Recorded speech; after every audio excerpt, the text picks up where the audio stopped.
윤 대표님 안 밝아 보이십니다. 요즘 계속 좀 며칠 밤을 샜습니다. 그러셨어요? 그래가지고 그런 거지. 수술 다 판 게 아니고? 좀 많이 팔았어요. 지난주에 금요일날 100%다 이렇게 말씀을 드렸는데, 네. 오늘 같은 경우는 한 60% 정도 수준. 한 40%는 현금화 했습니다. 그래도 뭐, 기획 잘 대응하셨네요.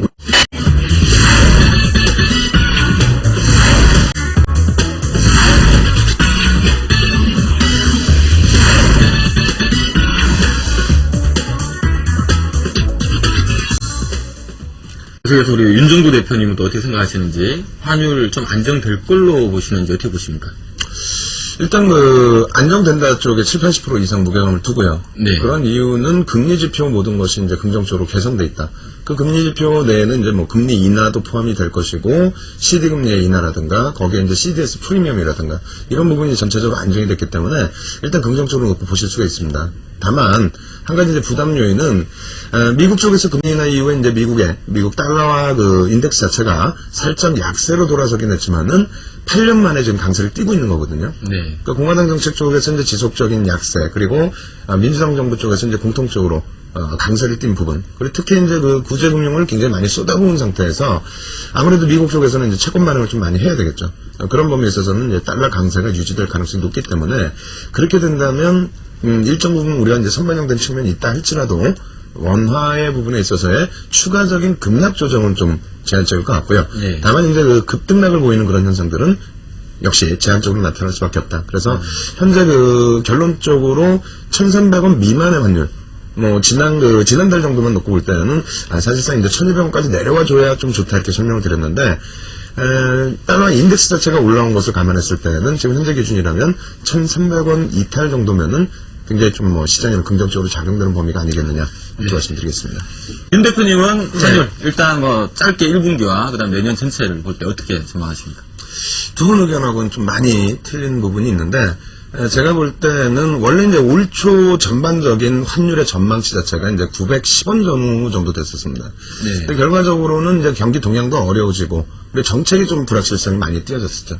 그렇게 되면서 이제 환율이 급등을 한 부분인데, 아직까지는 이제 1,000원 미만의 환율에 대한 전망치 또 기대 요인 이렇게 있습니다만, 제가 볼 때는 아무래도 조금 더 이제 시장이 안정된다라고 했을 때는 그래도 1,000원 위쪽에 놓여져 있을 가능성이 높다. 그런 부분도 생각을 하고 있고요. 그런데 일단 중요한 거는 지금 왜 환율이 급등락이 나왔는지부터 좀 생각을 하셔야 됩니다. 네. 근데 우리가 이제 앞에 말씀해 주신 것처럼 10월 중순에 다시 한 차례 급락으로 밀려 내려왔다가 10월 중순 이후에 10월 말까지 해서 급등으로 이어졌단 말이에요. 그런 범위가 가장 중요한 범위는 여러 가지 요인이 있겠습니다만 일단 그 당시에 이제 G7 회담, 그러니까 세계은행과 이제 IMF 총회 때에 큰 소리를 치고 나왔단 말이에요. 뭔가 통화 사업을 해올 것처럼. 네. 근데 결론적으로 해오지는 못했습니다. 해오지 못한 날부터 해서 다시 폭등이 나온 거거든요.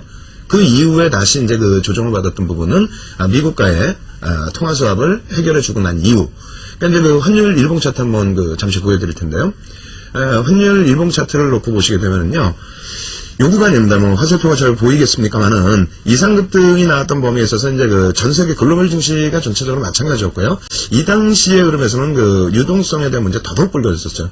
그 이후에 이제 뭔가 G7 회담에서 가지고 올 것처럼 제스처를 취했습니다. 금리도 역시 인하를 해줬고요. 결과적으로 빈손으로 들어왔을 때의 흐름. 그리고 이제 금리 인하 이후에도 그다지 크게 반등을 조정을 못 주다가 결과적으로 이제 미국과의 통화 수합 이후의 흐름인데요. 다시 올라섰던 부분은 역시 마찬가지로 한중일 통화 수합이 했다는 거예요. 그러니까 다시 환율 부분에 대한 해석 부분이 여러 가지로 나오고 있습니다만 실질적으로 내면을 놓고 보면요. 금리 지표가 여러 가지가 있는데 CD 금리 같은 경우에도 우리가 이제 조금 마지노선이다 여겼던 6%가 넘어갔던 부분. 그게 10월 중순이거든요. 10월 중순 마장창 깨질 때. 두 번째로 이제 CDS 프리미엄 자체도 200bp에서부터 이제 700bp까지 올랐던 범위는 그 범위 자체도 마찬가지입니다. 10월 중순 16일 이후에 통화수합 못해온 다음에 터져 나왔다는 거예요. 이러한 흐름들이 환율도 마찬가지로 한중일 통화수합 해결된 이후부터 해서는 조금 더 안정세를 취해주고 있는데 다만 여기서 한 가지 꼭 체크하셔야 될 게 있습니다. 무조건적으로 내려갈 수 있느냐. 이 범위는 제가 굉장히 제한적이다 이렇게 생각을 하는데 왜 그러냐면은 달러와의 인덱스를 한번 가지고 나와봤습니다. 달러와 인덱스 한번 지봉 차트 놓고 보여드릴 텐데요. 달러 주봉 차트 놓고 보시면은요, 이게 이제 좀 먼 기간으로 월봉으로 좀 보여드려야 정상인데, 주봉 8년 만입니다. 민주당 쪽에서 완전히 그 승기 잡은 이후에 엄청난 강세를 나타내줬죠. 유독 이제 이 달러와의 주봉 대비해서 얘네보다, 죄송합니다. 얘네라고 또 표현을 했는데, 미국 쪽보다 더 강하게 움직이는 쪽이 일본이에요. 일본이란 말이에요. 그럼 왜 이러한 현상들이 나오는지도 또 생각을 하셔야 됩니다. 미국 쪽은 정책적인 기조인데, 지금 당장 채권을 발행하지 않는다면은, 굉장히 미국 정부 자체가 힘들어진다는 거예요. 일본은 그러면 왜 엔화가 강세를 띠느냐. 안전자산에 대한 선호도도 있습니다만 또 한 가지도 있습니다. 일본 쪽에 대해서 캐리 자금이라는 것은 금리의 격차 때문에 움직이는 부분이 되는데요. 글로벌 시장에서 금리 인하를 전체적으로 똑같이 끌고 내려갔다는 거예요. 그러다 보니까 캐리하고의 차이가 엔화하고의 차이가 없지 않습니까? 그 부분에 대한 상환 부분들. 이런 것을 전부 감안했을 때, 그래서 달러 강세 기조까지 감안했을 때는 지금 현재 범위 자체, 오늘 굉장히 재밌는 뉴스 내용이 잠깐 나왔었거든요. 뭐라 나왔냐면은 지금 환율을 기준 잡았을 때 우리나라 지수는 1300포인트대 초반이다. 그렇다면은 통화수업 끝내놓고 금리집도 다 바뀌었기 때문에 그렇다면 마찬가지로 지수 자체도 1300포인트 초반인데 그 범위에서 좀 저는 예상치를 낮게 보는 이유가 달러가 강세를 띈다는 이유는 왜 포함을 안 시키고 그리고 미국 증시가 10월 14일 대비해서 내려온 부분은 왜 포함을 안 시키냐는 거죠. 그래서 일단 결론적으로는 환율 지금으로서도 좋다 그래서 아랫방향보다는 이 정도 수준에서 큰 변동성만 없다면 긍정적이겠다 이렇게 말씀드리겠습니다. 일단은 그런데 환율이 일단 12월 달 국제 치고요. 네. 내년도 원달 환율이 지금 이제 그리고 1,500대까지 갔다가 또 1,300원 미만대에서 지금 안정을 찾고 있는 상황인데 이게 이제 과연 앞으로 내년 2009년도만 놓고 본다면 추가적으로 환율이 1,000원대에 좀 가까워질 것인지 아니면 또 오히려 올라갈 것인지 또 지금 수준에 머물 것인지 이 세 가지 꼭 고른다면 뭐를 고르시겠습니까? 기대치이죠. 기대치인데 그 기대치라는 거는 우리나라 자체가 사실상 그 원화의 가치라는 게 한 나라의 국가에 대한 어떤 평가가 될 수도 있는 거예요. 그렇죠. 엄청나게 창피한 겁니다. 1,300원에 놓여져 있다는 사실 자체만으로도. 근데 그 정도로 창피할 정도로 외환장부 부분에 있어서도 단기 외평책, 외채 갖고 나면은 사실상 바닥이란 말이에요. 그런 것 때문에 통화수합 얘기가 계속 나왔던 범위고요. 그리고 이제 지금 국가신용 등급 자체도 우리가 2,000포인트 넘고 흥분들 했지만은요. 2,000포인트 넘을 때 2005, 2007년도에 각 그 신용평가기관에서 국가신용도를 올렸었어요. 그 당시에. 그렇지만 그것이 IMF 이전 수준이었단 말입니다. 결론적으로 그냥 결론 짧게 다시 말씀드린다면은 지금 내년에 환율이 원화가 강세를 띄어야 될 이유가 솔직히 말씀드려서 없습니다. 네. 그게 되기 위해서는 여러 가지 경제 지표 부분들을 우리만 해결되는 게 아니라 좀 더 강하게 세계에서 놓고 봤을 때 긍정적으로 해석될 수 있을 정도가 돼야 된다. 이렇게 말씀드리겠습니다.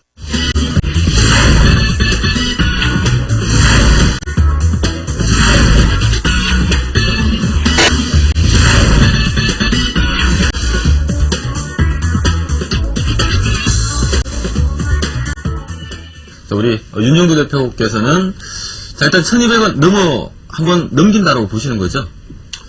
넘겨야죠. 넘겨야 되는 거고요. 매주 말씀드리지만은 가장 얄미운 전문가가 저 같은 스타일로 대답하는 거. 지나봐야 안다 기준인데 지금은 진짜 솔직히 어쩔 수가 없습니다. 눈 뜨고 일어나서 미국장이 좀 밀려 내려와 있으면은 같이 동반적으로 물론 최근 며칠 동안 반대적으로 움직인 거 아니냐 이렇게 생각하실 수 있는데 최근 며칠 동안 미국만 반대로 움직인 거고 나머지 글로벌 시장은 우리나라랑 비슷하게 움직여왔습니다.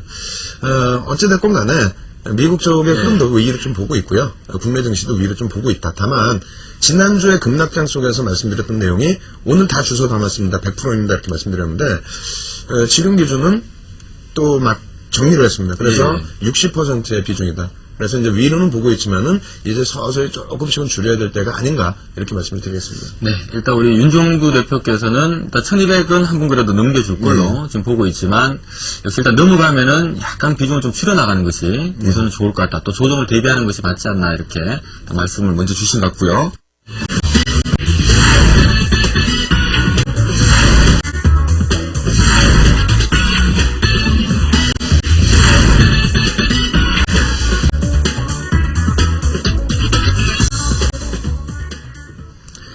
네, 사실 1200선이 탈환될지 안 될지는 또 다음 주 뚜껑을 열어봐야 되겠습니다만은, 어쨌든 지금 세 분 의견을 종합해서 보면, 또 1200은 한번 뭐 재탈환 시도를 하지 않을까, 지금 의견이 모아지고 있습니다. 자, 일단 재탈환을 하게 된다면, 과연 어떤 업종, 어떤 종목이 주도를 할 것인가, 오늘 각각 세 분의 전문가분들께 종목도 한번 들어볼 수 있도록 하겠고요. 자, 먼저 업종별로는 어떤 업종을 좀, 다음 주 시장이 강하게 간다면, 조건 하에 강하게 간다면 어떤 업종이 좀 주도할지, 이번에는 윤정두 대표부터 말씀 좀 듣도록 하겠습니다.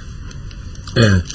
업종도 짧게 해야 되고 종목도 짧게 해야 되는데 죄송스럽습니다만 그 시장 상황을 아까 제대로 설명 못 드렸어요. 그 앞부분부터 쭉 펴로 넘어가면서 빨리빨리 말씀을 드리겠습니다. 네. 표 준비해놨는데요. 일단 제 의견은 그렇습니다. 글로벌 증시하고의 동조성 여부 부분이고요. 지금 놓고 보시는 부분이 이격이 발생된 게 이제 10월 중순 이후입니다. 역시 통화수업 못해갖고 온 이후의 흐름이고, 그것이 이제 어느 정도 해결됐을 때 범위, 요 기준으로 기준을 잡습니다. 그래서 미국 증시가 이왕이면 올라줘서 같이 쫓아 올라가면서 이격을 줄이자. 한 3% 차이가 있거든요. 그렇게 놓고 봤을 때 3%다. 1210 정도를 그래서 놓고 보는 거고요. 미국이 올라갈 것이냐 내려갈 것이냐 부분에서는 빅3 자동차 같은 경우는 그다지 문제가 없습니다. 150억 불 때문에 흔들리는 범위가 아니기 때문에 정책적인 부분 놓고 보셔야 되는데 위로 좀 올라가 주지 않을까라는 막연한 기대감을 저는 갖고 있고요. 그리고 이제 국내 증시 같은 경우에 그렇다면은 빅3 문제도 어느 정도 가닥을 잡고 우리나라 기준으로 놓고 볼 때 통화수업도 해결이 됐고 환율도 안정세를 취해주고 있는데 그럼 개파락이 나왔던 1300 부분 놓고 봐야 되지 않느냐. 그 범위에 있어서는 오른쪽 원 위에다 써드린 것처럼 미국 증시가 10월 14일 이후에 6% 정도의 조정이 나와 있습니다. 그리고 환율 부분도 달러 부분에 대해서 달러 강세 때문에 밀려 내려올 수 있는 구간이 제한적으로 보기 때문에 그렇다면 1210선. 그래서 지금 기준에서는 사실상 종목별로 그렇게 접근하시기가 그렇게 좋지는 않아요. 다시 얘기해서 지금 가장 안 좋다라고 평가를 했었던, 그러니까 9월, 10월이죠. 9월, 10월에 시가총액 2위 종목을 일주일 만에 무슨 50% 가까이 밀고 내려갔단 말이에요. 포스코를요. 그렇게 되다 보니까 철강조선 그때 당시에 가장 안 좋다고 그랬었고요. 그래서 10월, 11월 달 들어서면서부터는 또 은행과 건설이 가장 안 좋다고 그랬죠. 근데 이 두 업종이 어떻게 되어 있냐면 철강과 조선이 바닥 대비해서 시가총액 2위가 그리고 또 시가총액 3위였던 현대중공업이 보통 60에서 80% 100%까지 올랐단 말입니다. 네. 그다음 건설 조선 안 좋다고 그랬지만 마찬가지로 똑같이 치고 올랐어요. 그렇다면은 지금 나머지 있는 종목군에서는 제 판단할 때 앞에서 다 말씀을 해주셨는데 순환성이 돌을 수밖에 없습니다. 완전하게 시장 추세 돌려지기 전까지는 순환성이 돌면서 키높이를 맞출 수밖에 없다. 그렇다면 그 범위에서는 현대차 부분 바닥에서부터 가장 못 올라온 범위인데요. 차트 두 개 놓고 보면서 설명드리겠습니다. 먼저 이제 그 차트 첫 번째 거 이거 하나금융주인데 지난번 거에 대한 설명이고요. 이건 나중에 이제 카페 가서 보시고요. 두 번째 거 이제 현대차 일봉 차트인데 10월 15일까지예요. 우리나라 급락 나오기 전에. 그렇게 됐을 때 시장 대비해서 오렌지 색깔 선이 시장입니다. 시장 대비해서 상대적으로 IT와 자동차 방어를 했죠. 손뼉치고 좋아하고 이 종목이 가장 좋다. 이렇게 얘기할 때고요. 오히려 철강조선은 매도해야 된다. 이런 의견이 지배적이었을 때입니다. 결론은 어떻게 됐냐면요. 두 번째 차트 놓고, 지금 두 번째 차트 지금 못 보여드리고 넘어갔는데 다시 보여드리게 되면은 결과적으로는 여기서 괜찮습니다 했던 종목은 무너져버리고요. 조선철강은 날아가 버리고. 다시 얘기해서 순환성으로 보시고 지금 당장 바닥에서 못 움직인다고 해서 현대차 또 IT 쪽을 손가락질하기보다는 순환성 있는 부분에 있어서의 반등 부분 충분히 나올 수 있다. 그래서 목표 주가 라인도 좀 높게 잡아드렸으니까 그 부분에서 시청하시면 될 것 같습니다. 네, 제가 시간 관계상 길게 지금 설명을 드리기가 좀 힘든 상황인데요. 우리 윤정두 대표의 또 우리 와운의 카페에 들어오시면 지금 현재 현대차에 대한 투자 포인트 자세하게 설명 나와 있으니까 좀 참조를 해주시고요. 주말에 강연 일정 좀 잡혀 있는 건 없으십니까? 예, 일단 내일이 무료 강연회가 있습니다. 그래서 이제 지난번에도 한번 했었는데 성남에 있는 상공회에 있습니다. 근데 이제 그 위치는 분당 이매역이고요.